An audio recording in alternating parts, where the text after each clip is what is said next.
Hola a todos, ¿qué tal? ¿Cómo están? Los que vivimos en grandes ciudades como París sentimos a menudo la necesidad de evadirnos, de escapar, de salir, como canta Violeta en La Traviata, de este populoso desierto que llamamos París. Precisamente, nuestro invitado de hoy, el artista mexicano Santiago Evans Canales, nos invita en la exposición que inaugura este jueves en el Instituto Cultural de México, aquí en París, al viaje, a deambular, a perderse en la exuberante vegetación que nos ofrece la naturaleza.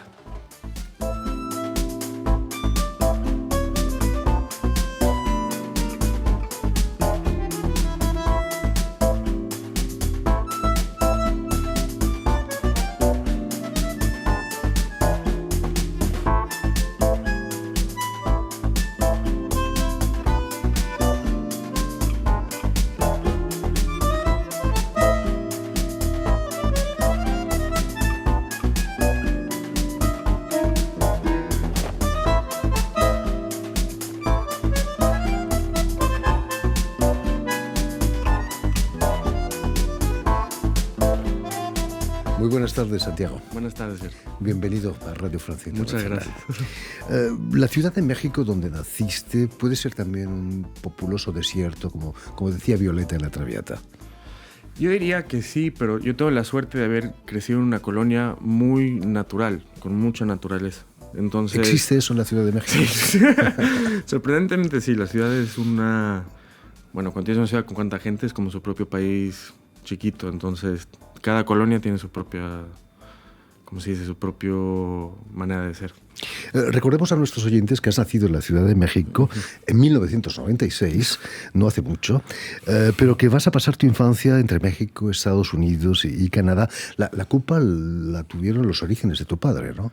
Sí, lo tuvieron los orígenes de mi padre, su trabajo y honestamente un poco la violencia de México en el 2005, 2004, que fue la primera razón por qué nos fuimos y luego un poco por el trabajo de mi padre y los orígenes de él en Estados Unidos. Pero que tenía orígenes argentinos también, me contaste. También argentinos.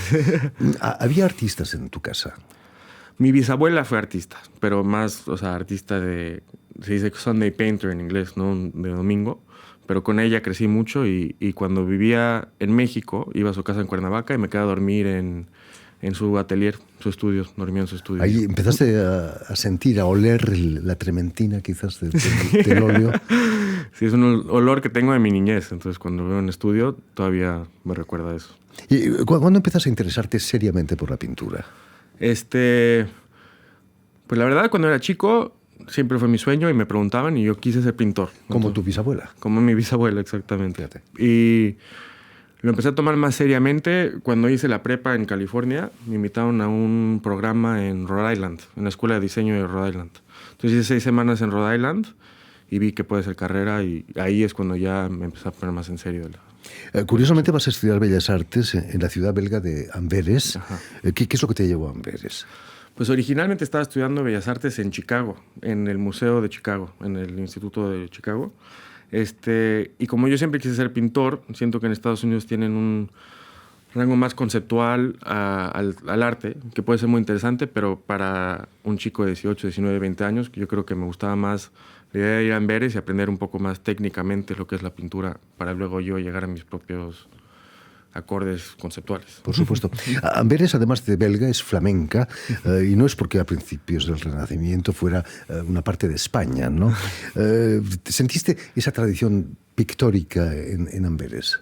Sí, diría que hasta ahora sigue muy viva. La línea la puedes ver entre hasta mis profesores y los profesores de mis profesores y llegarla muy lejos a los flamencos primitivos y los Rubens, y nos llevan muchos esos museos y creo que más que otros países sí tienen, y más que otras ciudades, esa línea sigue muy viva en Amberes. Amberes es una ciudad donde se habla flamenco. Sí. ¿Aprendiste un poco de flamenco allí? Aprendí un poco, lo entiendo un poco. Fue la primera vez que aceptaban a gente que no hablaba flamenco, de hecho, en la escuela. Entonces, la transición todavía era un poco más flamenca, digamos. ¿No bailaste flamenco? No, no. Por supuesto que no. El arte, decíamos que estaba muy presente allí, gracias a una burguesía pujante, una novedad en la historia, con mucho dinero, ¿no? Siguen habiendo coleccionistas tan ricos como en la época de la dominación española. No sé si tan ricos, pero yo sé que en Bélgica hay mucha gente que aprecia la pintura, el dibujo, los libros. Entonces, creo que hay numerosos coleccionistas de arte en Bélgica, en comparado con otros lugares. Por supuesto. Vas a continuar tus estudios de arte a Londres, a la Royal College of Art. Es otro universo, pero no menos húmedo, ¿no? No llueve tanto como en Amberes. Sí. Muy similar. En el clima, en otras cosas muy distintas, pero muy similar, digamos. ¿Qué te llevó a Londres, por ejemplo?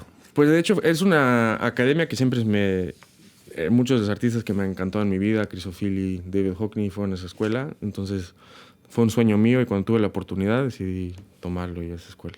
Es otro mundo, ¿no? Es muy distinto. Inglaterra. Sí, a mí me encanta la comedia de allá, me encanta. Me la paso en el teatro. Todos sus museos son gratis, entonces es muy interesante poder ir todos los días al mismo museo y ver algo un poco distinto. Quizás, Santiago, la exuberancia cromática que estamos viendo en tu pintura viene de haber vivido tanto tiempo en el norte de Europa, en esa gris Europa, ¿no? ¿No hay una cierta nostalgia de tu México natal? Pues yo diría, hay una nostalgia de la luz de mi México natal, que cambia el color un poco, porque de hecho cuando vas a Dinamarca y así puedes ver un poco de color, pero el color no brilla de la misma manera.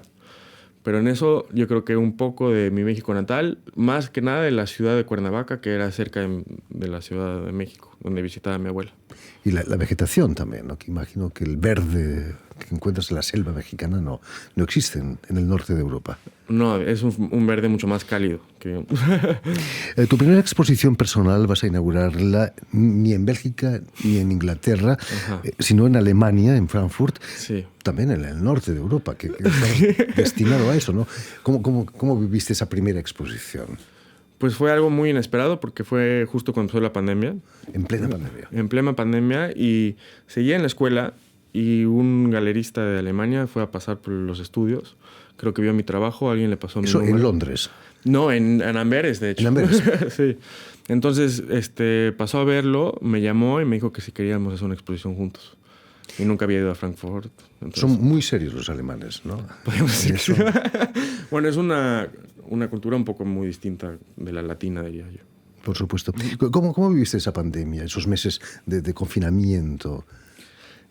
Por suerte encontré un estudio en Amberes, al principio de la pandemia.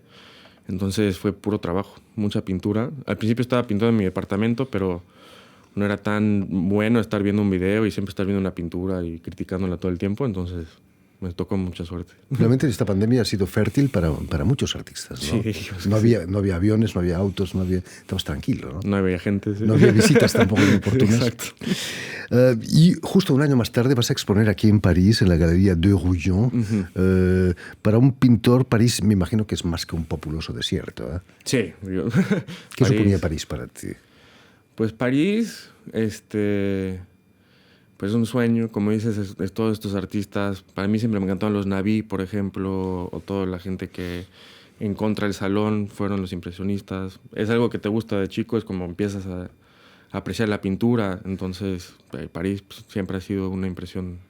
Tienes algo de fauvista, ¿no? Esos pintores que utilizaban el color casi como fieras, ¿no? Como dice su nombre, ¿no? Sí, me encantaba el fauvismo, usar el color un poco como si fuera su propia luz, su propia marca o su propia forma, digamos. Sí. Hablando de esa galería, la Galería de Rouillon, en la que expusiste aquí en París, es gracias a ella que inauguras este jueves una exposición en el Instituto de México. Han colaborado con el Instituto para prestarse obra. ¿Cómo ha sido esa colaboración? Muy buena. Me ha tocado mucha suerte de trabajar con ellos ya 3 años. Entonces, es bueno. Tengo a alguien que me ayuda. Comunicamos sobre las obras, cuáles vienen. Entonces, y también como las obras son de los últimos 3 años, vienen muchas desde esa exposición de hace 3 años que tuve con ellos en París. Ahora, entonces, me gusta en el sentido de que se puede ver toda la era de eso hasta ahorita. Vas a mostrar obra nueva, pero también hay... obra antigua no tienes, como decíamos sí, antes, no puede ser nada. Hay un poco de una retrospectiva, una mini retrospectiva, ¿no? Una mini retrospectiva de un bebé, digamos. ¿A qué hace referencia el título Sombras, con la que has bautizado esta exposición? Se refiere un poco a las sombras que siempre he usado en mi trabajo, porque me gusta mucho la luz, entonces la sombra se vuelve su propia forma en el trabajo. Se refiere a los conceptos de la sombra siendo otro personaje en una persona. Entonces, cuando tú eres algo, tu sombra puede ser otra. Y también me gusta un poco el contraste, que si lo lee alguien que no habla francés, le lee como hombres. Entonces también en mis trabajos normalmente me uso a mí mismo, entonces me gusta que también tiene esa connotación con el español. Viendo tu obra he visto muchos personajes idealizados, parece quizás mitológicos algunos, ¿no? O no, o son personajes de tu vida privada. Pues pueden ser una mezcla, creo que los convierto en algo siempre lo llamaba como un realismo mágico, un tipo, leía mucho Marqués antes, entonces lo siento que si fueran de lo mío, chance vienen de mi propia inspiración, de mi propia vida, pero se vuelven algo completamente diferente en la obra, su propia historia, tienen su propia vida. Después de haber expuesto en Londres, en Frankfurt, ¿cuál es el futuro de Santiago? ¿Cuáles son tus expectativas ahora? Pues seguir exponiendo en el mundo. ¿En México, quizás? En México me encantaría regresar en mucho tiempo, cuando ya me sienta más establecido y tener... Ahí creo que todavía me espera madurarme un poco en la vida. ¿No hay un cierto nacionalismo en el arte? Eso de haber vivido en el extranjero quizás sea un hándicap para ti, para exponer en tu país, ¿no? No. Sí. Nos ha traicionado, se ha ido a Bruselas, a Bélgica. Sí, siempre. Hay un dicho en Latinoamérica que dice que no puedes ser profeta en tu propio país, ¿no? Entonces, sí, me gustaría algún día regresar con todo lo que tengo de fuera a México. Todo lo que es cosechado fuera. Sí. En fin, pues ya lo saben, tienen una cita este jueves en el Instituto Cultural de México, en la rue Vieille du Temple, aquí en París, para el vernissage de la exposición Sombre, en francés, del artista mexicano Santiago Evans Canales, que será el próximo jueves. Gracias, Santiago, por haber estado aquí con nosotros. Permíteme también que dé las gracias a Suel Kedir y a Guillaume Buffet, quienes se han ocupado hoy de la realización del programa, y también saludar a nuestros telespectadores que nos siguen en todo el continente americano gracias a la cadena Unión Continental Latinoamérica y una red que se llama TAL, que reúne televisoras públicas y universitarias de toda América Latina. Y a ustedes, muchísimas gracias por su atención y les damos cita para una nueva edición de El Invitado de Radio Francia Internacional.